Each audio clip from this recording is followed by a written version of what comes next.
세상 어디에도 교회만큼 다양한 사람들이 모인 곳은 없습니다.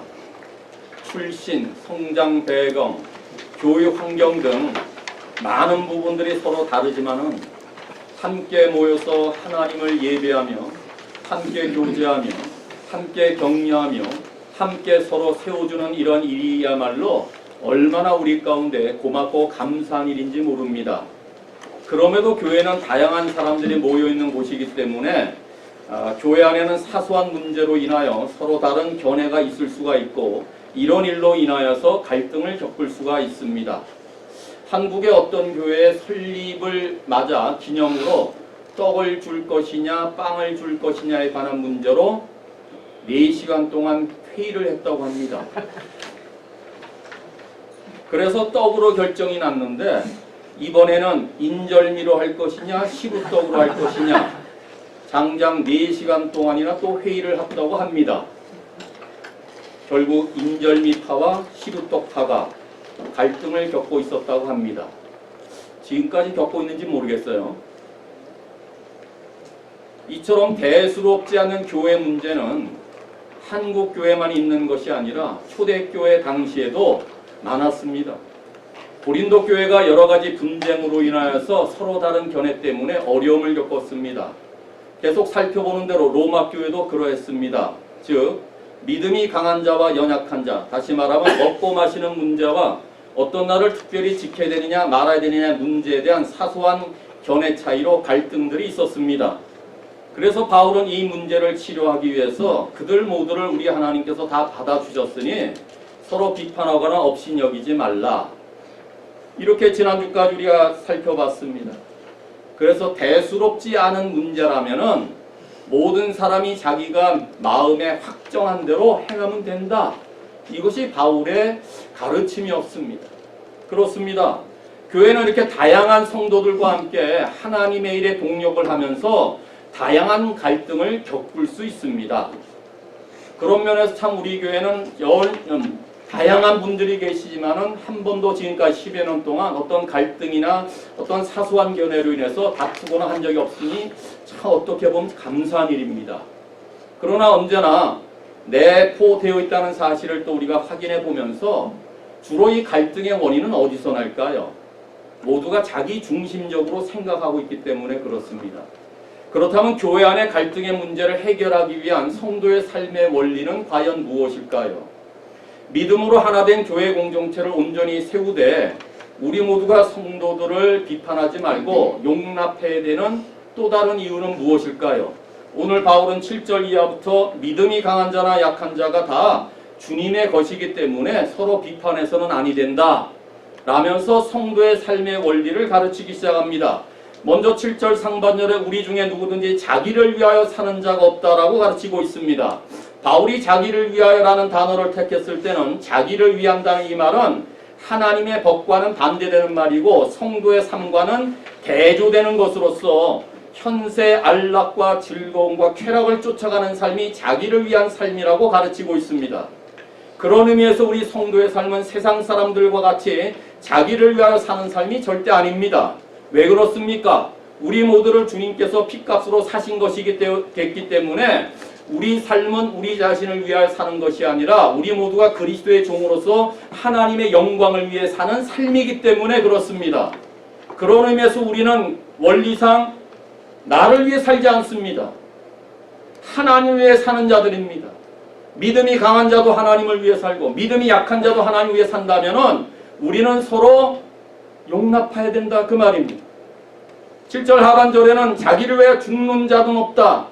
앞에서는 사는 자, 뒤에서는 죽는 자도 없도다 하면서 성도의 삶은 죽음도 내 자신에 주관되는 것이 아니라 하나님의 손에 달려있음을 가르치고 있는 것입니다. 그래서 바울은 자기 목숨을 얻는 자는 잃을 것이요 나를 위하여 목숨을 잃는 자는 얻으리라는 이 주님의 말씀을 따라서 복음을 증거하는 일에는 자기의 생명도 조금도 아끼지 아니하겠다며 끝까지 달렸던 것입니다. 그러니 바울이 7절에서 가르치는 이 말씀은 자신이 주님의 말씀을 따라 살았던 그 순종의 삶에 대한 확신에 근거하여서 성도들의 문제에 갈등이 있다면은 이와 같은 원리로서 모든 것을 해결해야 된다고 가르치고 있는 것입니다. 우리도 이 삶의 원리를 따라 나 자신을 위해 살지 않고 내가 죽는 것도 하나님의 소관이라면은, 그래서 우리 모두가 사나 죽으나 하나님을 따르는 자들이라면은 모든 성도의 견해가 다를지라도 비판하지 말고 서로 용납해야 될 것을 가르치는 것입니다. 이어서 바울은 8절에서 좀 더 본질적이고 적극적인 의미에서 이렇게 말합니다. 살아도 주를 위하여 살고 죽어도 주를 위하여 죽나니 그러므로 사나 죽으나 우리가 다 주의 것이로다. 갈등의 문제에서 우리가 택해야 될 삶의 원리는 우리 모두가 믿음이 강한 자든지 약한 자든지 다 누구의 것? 주의 것이라는 이 원리만을 인정한다면 우리는 갈등의 문제를 해결할 수 있다고 말하는 것입니다.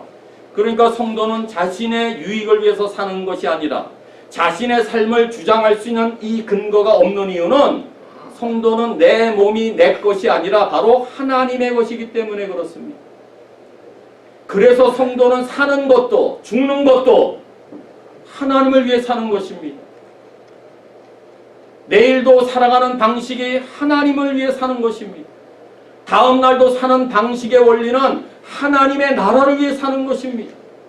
달리 말하면 성도는 이 땅에 살면서 행하는 모든 구체적인 행위는 물론이려니와 죽음의 순간에서도 주님의 뜻을 따르며 주님을 향한 헌신이 결단코 중단되지 아니하겠노라는 각오를 가지고 죽을 때까지도 하나님을 위해 살아야 된다는 것을 말합니다.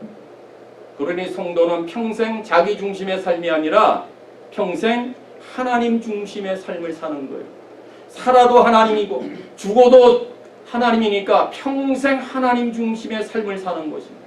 그래서 바울은 내가 사는 것이 그리스도니 죽는 것도 유익하다고 고백했던 것입니다. 한번 우리의 삶을 돌아보십시오.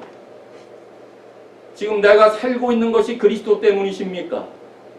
그렇다면 우리의 죽음 앞에서도 정말 유익하다고 고백할 수 있겠습니까? 그런 자들의 고백이 사나 죽으나 내 몸은 하나님의 것이다 라고 말하는 자들의 고백이며, 이런 고백의 헌신을 갖고 사는 자들은 교회 안의 사소한 문제로 인하여 갈등을 내비칠 수가 없다는 이야기죠. 그러니까 믿음이 강한 자나 약한 자든지 모두가 다 주님 중심의 삶을 사는 그 삶을 기준으로 지금도 살고 있다면 서로 받아들여야 된다, 그런 논리입니다. 왜요? 그리스도는 모든 성도들의 주님이시기 때문에 그래요. 믿음이 강한 자들의 주님만이 아니고 믿음이 연약한 자들의 주님만이 아니라 강한 자든지 연약한 자든지 우리 그리스도는 모든 성도들의 주님이시기 때문에 그래요. 그래서 우리가 정말 주님을 위해 결정을 내리더라도, 그것이 그래서 서로 다르더라도 그들 모두의 주님이 우리 하나님이시라면은 비난하지 말고 다 용납할 줄 알아야 된다는 원리입니다. 따라서 성도는 무엇을 하든지 무엇을 먹고 무엇을 마시든지 다 하나님을 위해서 하는 것입니다. 이렇게 행하는 자들은 그리스도 중심의 삶을 사는 것입니다. 그리스도 중심의 삶을 사는 자들이 사소한 견해 가지고 다툴 수 있겠습니까? 그래서 바울은 첫 번째 원리로 우리 모두가 다 주님의 것이기 때문에 교회 안에 대수롭지 않은 문제를 가지고 서로 다투지 말고 비난하지 말아라. 다 우리 모두가 주님의 것이니까 용납하라 라고 가르치고 있습니다. 그러면 성도는 왜 주님 중심의 삶을 살아야 합니까? 9절에 이를 위하여 사나 죽으나 주의 것, 이런 것을 위하여 그리스도께서 죽었다가 다시 살아나셨으니 곧 죽은 자와 산 자의 주가 되려 하심이라. 이 부분의 부연 설명을 고린도후서 5장 15절에는 보충 설명을 이렇게 합니다.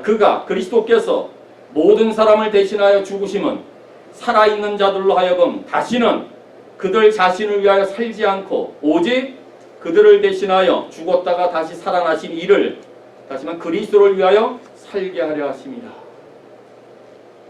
다시 말해서 예수 그리스도의 죽으심과 다시 사심을 믿는 자들의 삶이란 바로 우리의 삶의 목적이 완전히 뒤바뀌어진 사람입니다. 다시 말하면 구원받았다는 말은 삶의 목적이 전환되었던 사람입니다. 주님이 우리의 죄를 위해서 구원하셨을 뿐만 아니라 우리의 인생의 목표도 다 바꿔놓으셨습니다. 우리가 전에 어떤 자들이었습니까? 예수 그리스도의 복음을 믿지 않았을 때는 정력을 쫓아 살았습니다. 그때는 우리의 모든 목표가 돈이었습니다. 세상의 명예였습니다. 쾌락이었습니다. 재물이었습니다. 남들처럼 저보다 높은 자리에 올라가려는 것이었습니다. 남들보다 더 잘 되는 것이 내 삶의 목적이었습니다. 전부가 다 내 유익을 위해서, 나만을 위해 살았던 것이 예수 믿기 이전의 삶이었습니다. 그러나 우리가 예수 그리스도를 믿은 후에는 어떻게 됐습니까? 성경 그대로 내 자신을 위해 살지 않습니다. 왜 그렇습니까? 그리스도의 죽으심과 부활로 말미암아 우리 모두의 주가 그리스도가 되셨기 때문에 그렇습니다. 그러니 성도들이 살든지 죽든지 간에 우리 주님은 여전히 우리의 주이십니다. 그래서 사나 죽으나 주님을 위해 사는 것입니다. 나를 위해서 죽으셨고 나를 위해서 사셨기 때문에 그렇습니다. 그런 의미에서 바울이 로마 교회 성도들 가운데에 주님을 위해서 모든 것을 감사하며 고기를 먹을 수도 있다. 반면에 주님을 위해서 감사하는 마음으로 채소를 먹을 수 있다. 이런 것으로 제발 다투지 말아라. 또 모든 자들이 주님을 위해서 감사하는 마음으로 이 날을 특별하게 지킬 수도 있고 또 다른 날을 주님을 위해 지킬 수도 있으니까 이런 문제로 인해서 서로 업신여기지 하지 말라. 그들이 정말 사나 죽으나 하나님을 위해 행했던 결정이라면은 모두가 다 용납해야 될 것을 말하고 있습니다. 그러니까 우리가 먼저 이 첫 번째 삶의 원리를 알면 서로 견해 차이가 있을지라도 여전히 주님의 소유인 성도들을 서로 이해하고 용납하게 되는 것입니다. 그러니 주님의 소유이신 믿음이 강한 자나 연약한 자나 서로 다른 생각 때문에 갈등을 겪는 것은 잘못된 일입니다. 사소한 문제로 인해 다투고 있다면 무엇보다 죽음에서 부활하신 그리스도를 날마다 묵상할 수 있기를 바랍니다. 대수롭지 않은 문제로 자꾸 교회 갈등을 일으킨다면 골고다에서 십자가 아래 나와서 그 그리스도를 바라볼 수 있기를 바랍니다. 그리스도께서 우리를 위해서 죽으셨고 우리를 위해서 사셨고 그래서 우리 모두의 주인이 되셨기 때문에 그 삶의 원리가 모든 교환의 문제를 해결할 수 있습니다. 그리스도는 죽은 자와 산 자, 먹는 자와 먹지 않는 자, 그리고 그날을 중히 여기는 자와 그렇지 않는 자 모두의 주님이시기 때문에 그렇습니다. 따라서 무엇을 먹든지 무엇을 마시든지 무엇을 행하든지 하나님의 영광을 위해 할 뿐만 아니라 주님의 소유된 백성들을 서로 사랑하며 서로 용납하는 신실한 교회의 지체들 될 수 있기를 바랍니다. 의견 차이로 갈등할 때 성도들은 서로 용납해야 되는데 두 번째 이유는 과연 무엇일까요? 믿음이 강한 자나 약한 자 모두가 주 안에서 형제들이기 때문에 그렇습니다. 형제입니다. 바울은 이제 이 문제를 가지고 질문을 던집니다. 10절 상반절에 네가 어찌하여 형제를 비판하느냐? 어찌하여 내 형제를 업신여기느냐? 강한 질문입니다. 이 질문은 지난주 3절에서 말했던 책망을 다시 반복하고 있습니다. 믿음이 강한 자가 형제 약한 자를 업신여기고 그 다음에 믿음이 약한 자가 강한 자를 비판하는 이 문제를 다시 책망하고 있습니다. 3절에 의해서 10절에도 또다시 책망하고 있습니다. 바울이 두 번에 걸친 의문문을 강조하면서 쓰고 있는 이 어조는 강한 책망을 말하는 것입니다. 다시 말하면 로마 교회 성도들에게 너희가 무슨 권리와 무슨 자격과 무슨 근거로 서로 비판하며 서로 업신여기느냐 하면서 그들의 행위를 돌아보면서 잘못된 행위를 깨닫고자 가르치기 위한 질문입니다. 그러니 만약에 이런 질문을 들었을 때 답이 뭘까요? 내 행위를 돌아보면서 내가 잘못했구나. 형제를 왜 비판했느냐라는 질문 앞에 우리는 숙연해 줄 수밖에 없습니다. 그러니까 뭘까요? 양자 간에 믿음이 강한 자나 약한 자나 이와 같은 태도는 즉 비판하거나 업신여기는 태도는 어느 쪽도 정당화될 수 없다는 말입니다. 이러한 행위들이 우리 가운데 있다면 이것은 성도로서 마땅히 금해야 할 일이라고 강한 질문문으로 반문하고 있습니다. 왜 그렇습니까? 왜 우리가 형제를 비판하지 말고 형제를 업신여기지 말아야 됩니까? 3절에서 이미 그들 모두를 하나님이 받으셨다. 조금 전에 구절에서 하나님 그리스도께서 그들 모두를 위해 죽으셨다가 살아나셨고 그래서 우리 모두의 주님이 되셨기 때문이다. 그리고 이제 서로가 가장 강력한 방식인 가족이란 끈으로 묶여있기 때문에 그런 거예요. 그래서 내 형제를 두 번씩이나, 이게 무슨 단어예요?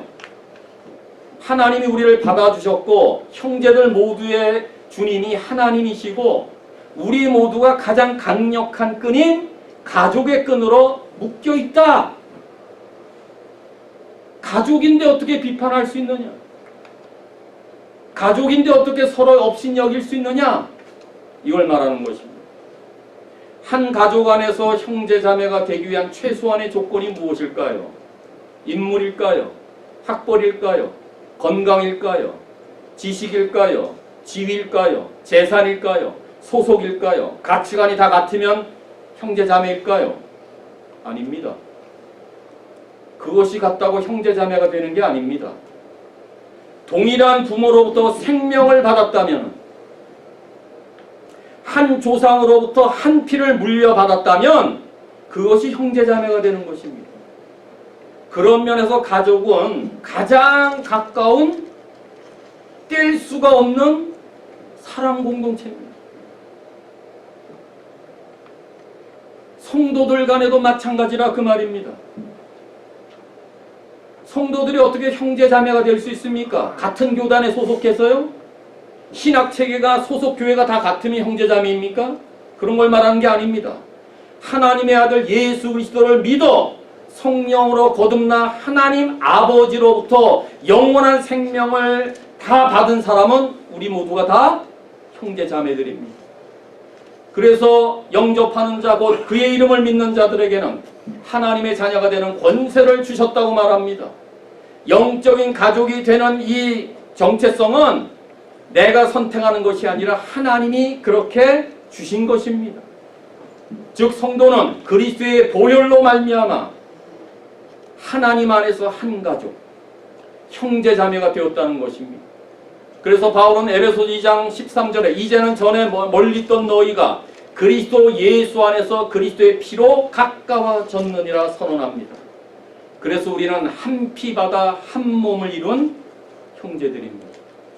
이것만큼 가까운 가족이 없습니다. 그리스도의 보혈로 하나가 된 가족입니다. 그리스도의 흘린 피로 말미암아 한 형제자매 되었습니다. 그러니 믿음이 강한 자를 생각할 때도 믿음이 연약한 자를 생각할 때도 그들 모두가 나의 형제요, 그들 모두가 나의 자매요, 그들 모두가 나의 한 가족이다 라는 생각을 하게 될 때 우리의 태도는 즉시 비판을 멈추고 업신여기지 않고 오히려 그들을 관대하게 서로 돌아보며 부드럽게 대하게 되는 것입니다. 왜요? 한 가족이기 때문에, 한 형제이기 때문에. 여러분들의 가족은 매번 다투고 싸우고 피를 튀깁니까? 그건 가족이 아니죠. 여러분의 가족은 날마다 공격하고 날마다 비난하고 날마다 못살게 굽니까? 그건 가족이라고 말할 수 없죠. 가족은 그런 거 말하는 거 아니에요. 가족 중에 한 사람이 실수를 하면 모든 가족이 수치를 당하고, 가족 중에 한 사람이 훌륭한 일을 하면 온 가족이 영예롭게 됩니다. 예를 들어 우리 가족 중에 한 사람이 올림픽에 나가서 금메달을 목에 걸었다고 합시다. 그럼 그 한 사람의 영광은 온 가족의 영광입니다. 한국에서는 뭐 온 가족이 아니에요. 동네가 막 완전히 기쁨의 잔치지요. 한 마을이 들썩이지요. 두메산골에서 금메달을 받았다니까 뭐 플랜카드를 탁 갈고, 이게 영광이에요. 가족의 한 식구가 받는 영광이 가족 전체 영광이 되는 거예요. 근데 만약에 그 사람이 그 올림픽에서 패배를 했다. 그럼 뭐예요? 온 가족의 마음이 아픈 거예요. 안타까운 거예요. 이와 같이 가족은 기쁨과 슬픔, 고통과 즐거움을 함께 공유하며 서로 짐을 나누는 공동체입니다. 이와 같은 원리를 가질 때 우리는 성도들을 업신여기거나 비판해서는 아니 됩니다. 오히려 성도들의 연약한 점, 부족한 점, 단점까지도 용납할 줄 알아야 되는 것이 우리 모두가 주 안에서 형제이기 때문이다. 이걸 두 번째 원리로 가르치고 있는 거예요. 특별히 가족의 연약한 점을 덮어주고 부족한 점도 담당해 줄 수 있는 이것이야말로 가장 탁월한 공동체입니다. 이것이 가족이 해야 될 일이죠. 그런 의미에서 교회도 하나님 안에서 한 가족이라는 원리를 끌어들여온 것입니다. 그러니 믿음이 강한 자가 약한 자들의 약점에 대해서 서로 감싸주고, 약한 자가 비판할 내용들이 있으면 약한 자도 믿음의 강한 자를 자기 일처럼 생각하며 서로 이해하며 받아들여야 될 것을 말하는 것입니다. 아브라함의 가축의 목자들과 그의 조카 롯의 가축의 목자들이 목초지 때문에 서로 다투고 있었을 때 창세기 13장 8절에 아브라함이 그의 조카 롯에게 말합니다. 얘야, 우리는 한 가족 아니냐? 한글 개역의 한 친족이라는 단어는 히브리 원어의 형제들이란 단어입니다. 삼촌이 조카에게 그들의 목자가 서로 막 싸움하고 있을 때, 야, 우리가 한 형제인데 나나 너나 한 형제고 내 목자나 한 형제인데 서로 다투게 하지 말자.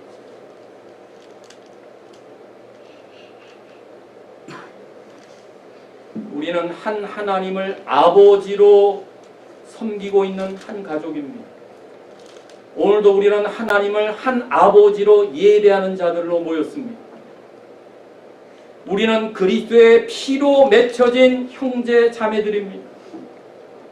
우리는 성령으로 하나 된 공동체 안에 소속되어 있습니다.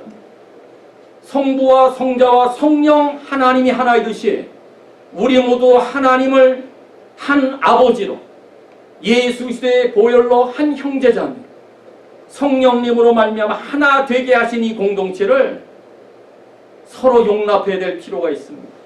그래서 가족은 서로 돌아보고 사랑과 선행을 격려하듯이, 형제들은 서로 우애하고 이해하고 서로 세워주듯이, 우리 모두가 다양한 관계에 있을지라도 서로 비판하고 업신여기는 것을 중단하시고 대신 존경하고 대신 사랑하며 하나 된 것을 힘써 지켜야 되는 이유는 우리는 서로가 원수가 아니라 형제이기 때문에 그래요. 우리는 싸움해야 될 적이 아니라 형제이기 때문에 그래요.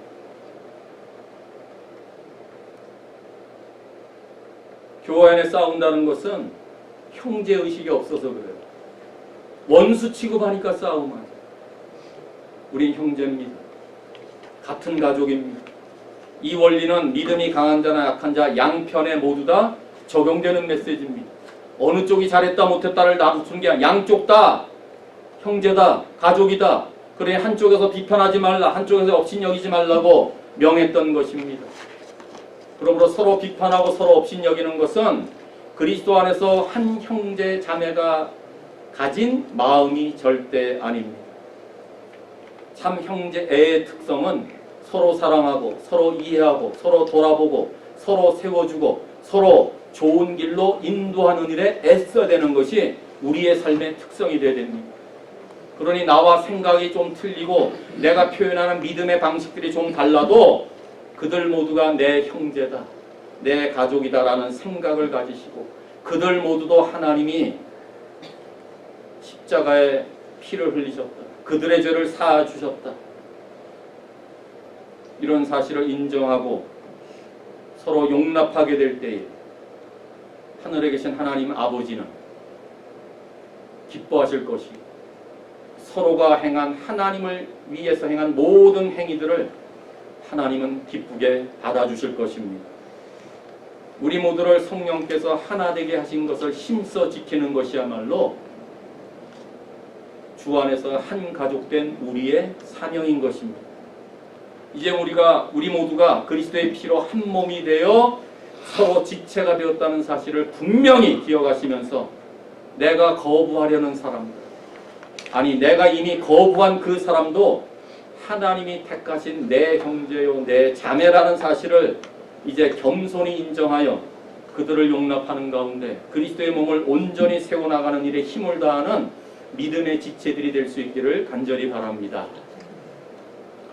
마지막으로 바울은 자신을 포함하여서 믿음이 강한 자나 연약한 자가 서로 비판하지 말고 업신여기지 말되 서로 받아들일 것을 말하고 있는데, 세 번째 원리는 믿음이 강한 자나 약한 자 모두가 다 주님의 심판대 앞에 서게 되기 때문에 우리 모두가 하나님의 심판대 앞에 서 10절 하반절에 우리가 다 하나님의 심판대 앞에 서리다.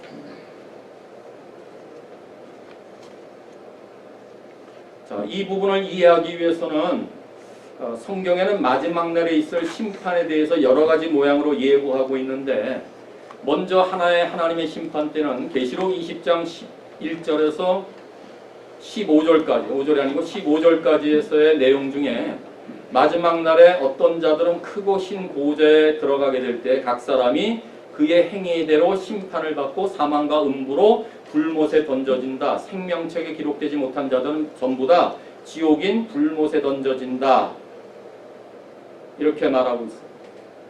이것은 계시록에서 말하는 이 심판 때 여기에 불못에 던져지는 사람들은 모든 불신자들이 자기 행위를 따라서 심판을 받고 불못, 우리가 말하는 지옥에 떨어지게 될 것을 먼저 말하는 것입니다. 이 땅에 살면서 예수 그리스도를 믿지 않은 모든 불신자들은 지옥불에 떨어지는 마지막 심판을 겪게 될 것입니다. 그러나 예수 그리스도를 믿는 사람들은 불신자들이 받게 될 심판, 곧 지옥불에 떨어지는 심판을 절대 받지 않습니다. 그렇다 해도 성도들은 하나님 앞에서 예수 믿은 이후에 얼마나 그들의 행위가 충성되게 하나님을 위해서 섬겼는지에 대한 평가를 받게 될 것입니다. 고린도후서 5장 10절에 우리가 다 반드시 그리스도의 심판대 앞에 나타나게 되어 각각 선악간에 그 몸으로 행한 것을 따라 받으려 함이라.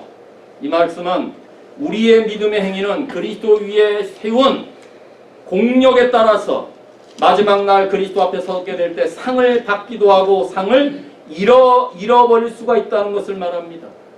그러므로 로마서에서 말하는 하나님의 심판대나 고린도후서에서 말하는 그리스도의 심판대, 여기서 말하는 심판대라고 번역된 이 단어는 법정에서 재판을 하는 심판석을 말하는 것이 아니라 운동 경기에서 선수들을 심사하기 위해서 마련된 심판석을 말할 때 씁니다.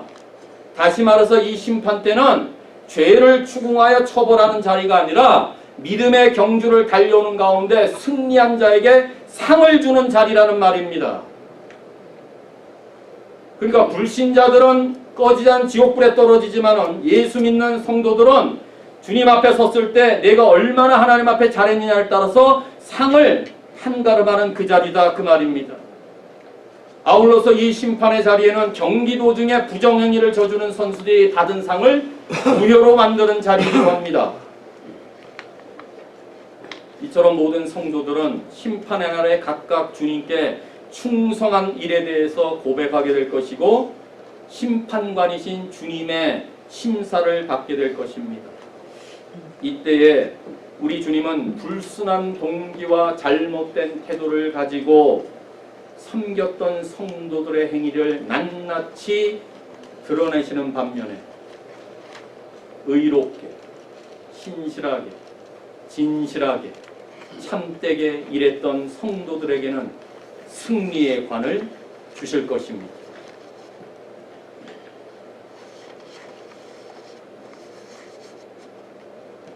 그러니 교회 안에서 형제라고 말하고 한 가족이라고 말하는 성도들이 우리 어떤 말로 인해서 어떤 행위로 인해서 서로 비판하거나 서로 업신여겼던 이런 일들이 주님 앞에 서게 됐을 때에 이것을 주님이 드러내면 상을 잃어버릴 수도 있다, 그 말입니다. 주님 앞에 서기 때문에 이 땅에 살면서 우리의 행위를 얼마나 조심스럽게 가져야 되는지를 마지막 세 번째 원리로 이렇게 가르칩니다. 성도들이 왜 비판하지 말아야 됩니까? 성도들이 왜 서로들 용납해야 됩니까? 우리 모든 자들이 믿음이 강한 자나 믿음이 약한 자나 서로 비판하는 자나 서로 업신여기는 자 모두가 다 그리스도의 심판대 앞에 서게 되기 때문에 그렇습니다. 그럼 어떻게 해야 될까요? 바울이 말한 대로 운동장에서 다름질하는 사람은 다 달리는데 상을 받는 사람은 한 사람입니다. 당시에 로마에 2년마다 한 번씩 열리는 올림픽이라는 이런 경기가 있었습니다. 그때 월계관을 쓰는 상 받는 자들을 연상하면서 바울이 교회 주신 말씀입니다. 세상에서 주는 월계관을 머리에 쓰기 위해서 그 사람도 달려갑니다. 그런 의미에서 윗줄에는 월계관 하나를 쓰기 위해 상 받는 사람은 하나예요. 그죠? 월계관은. 그러나 밑에 부분은 그걸 비유로 쓰면서 너희도 다 상을 받도록 고린도 교회 너희 모두가 다 상을 받도록 이와 같이 다름질하기를 다투는 자마다 모든 일에 절제하나니 그들은 세상의 그 사람들은 월계관 썩을 면류관을 얻고자 계속 달리지만 우리는 성도는 썩지 않을 면류관, 영광의 면류관, 소망의 면류관, 기쁨의 면류관, 생명의 면류관 이걸 얻고자 달려가라 이렇게 말하는 거예요. 세상의 경주자들에게는 금메달이 하나밖에 안 걸려요. 한 사람이에요.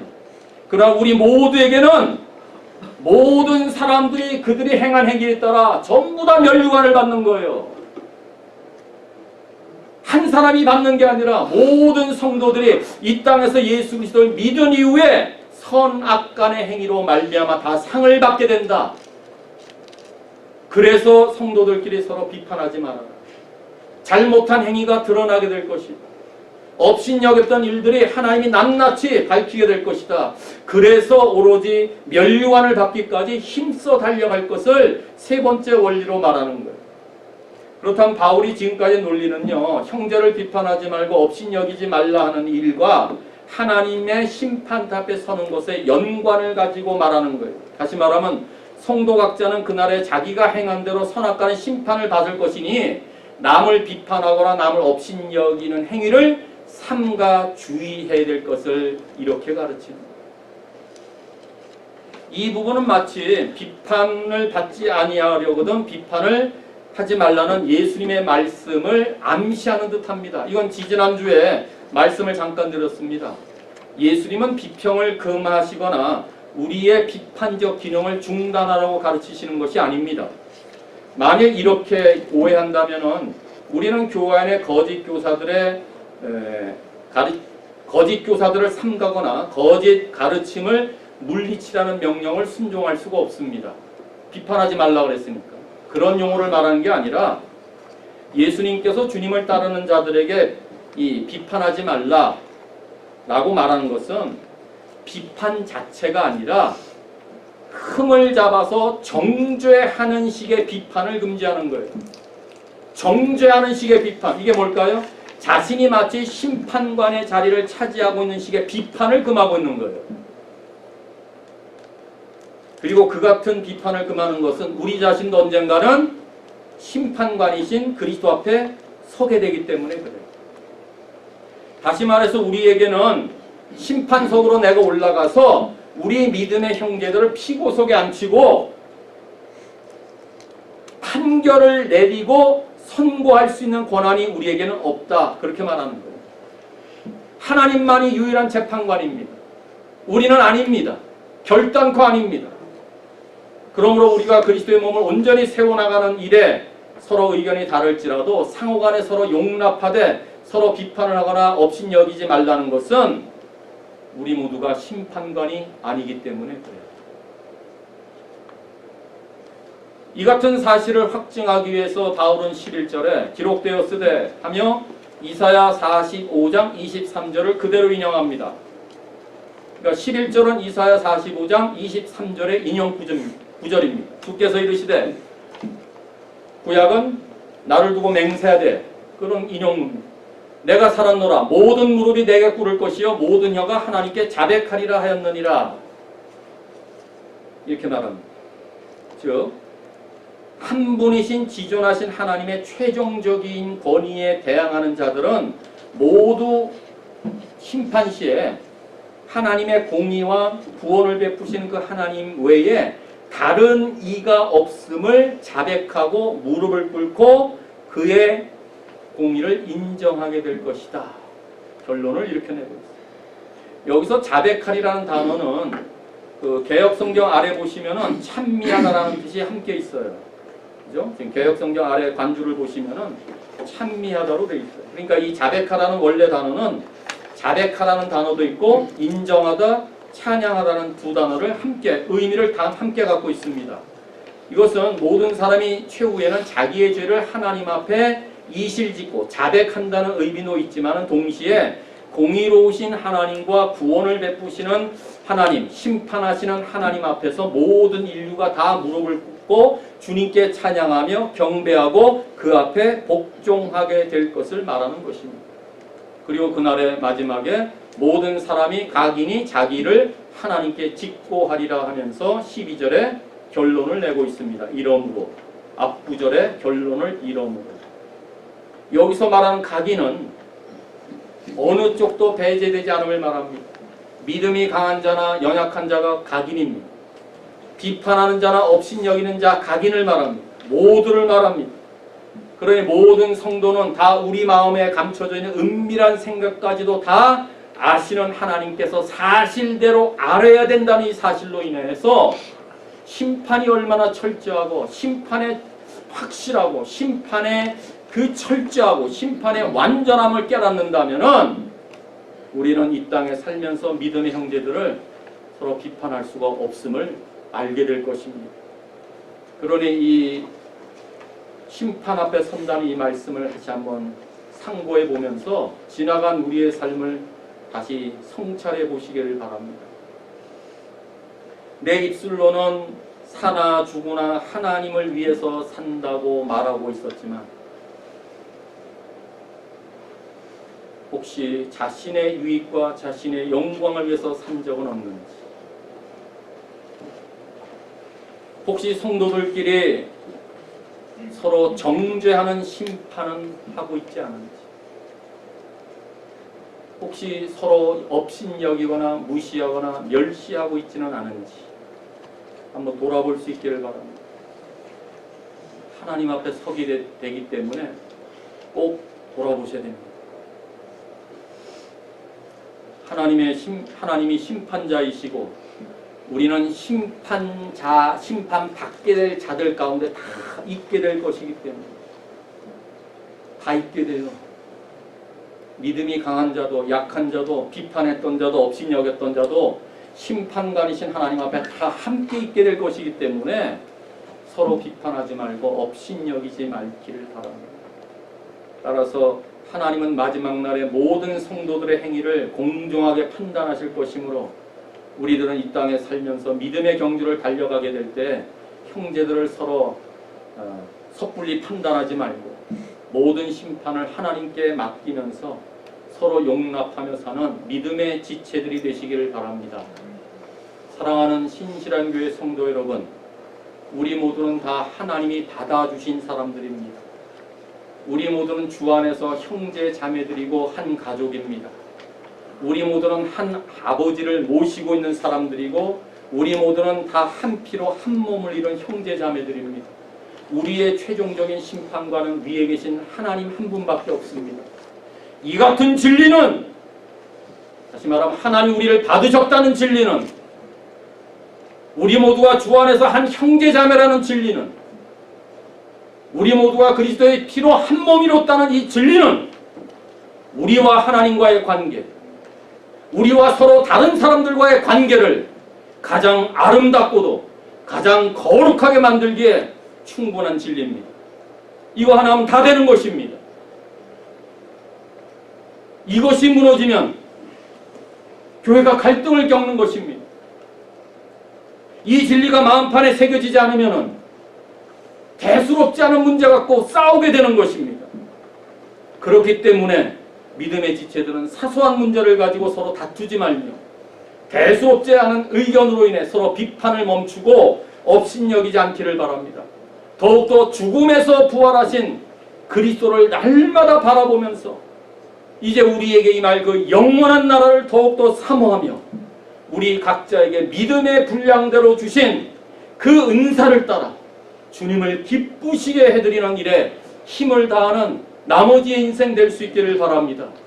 우리의 삶의 목적은 내 삶의 유익이나 내 자신의 어떤 뜻을 관철하기 위한 것이 아니라 오로지 위에 계신 하나님의 영광을 위한 삶이어야 합니다.